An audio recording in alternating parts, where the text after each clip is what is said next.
ҳолати мӯзаи шумо нақши муҳим намебозад. аз ҳама саволи муҳим ин аст ки шумо дар оянда кӣ шудан мехоҳед. вобаста нест аз оне ки касе ба шумо гуфт ки ин кор номумкин аст ё ин ки ҳоло ҳамин шахс дар бари шумост. муҳим он аст ки як шахс розӣ нест бо чунин зиндагӣ. ин худи шумо ҳастед. ҳеҷ гоҳ нагӯед ки ҳаёти шумо ба охир расидааст. агар ки шумо орзуҳои худро амалӣ накунед, каси дигаре аз пайи амали орзуҳои шумо намешавад.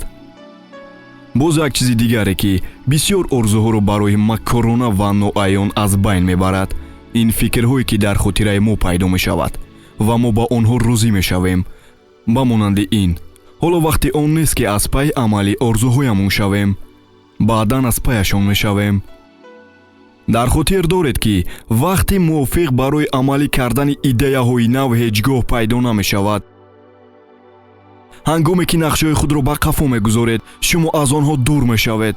ҳатто фалокат набояд сари роҳи мо шавад. баъзан вақт фалокати вазнина метавонад ба мо чунин таъсире расонад ки оянда барои мо бемаъно менамояд.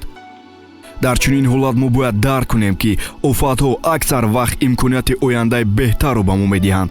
табиист ки офатро интизор шудан лозим нест ки аз сари нав ҳаётро оғоз кунем. шумо бояд ҳама вақт дар хотири худ ин калимаҳоро такрор кунед ки шумо ҳаққи орзу карданро доред. метавонед ҳар касе ки дилатон хоҳад шавед, идеяҳои худро дар ҳаёт ёбед ва аз пайи амалӣ карданаш шавед. шумо ҳаққи зиндагии комилро доред ва муҳим он аст ки гузашта на ҳама вақт ояндаи шуморо муайян мекунад. ҳар вақт шумо метавонед ҳаёти навро эҷод кунед.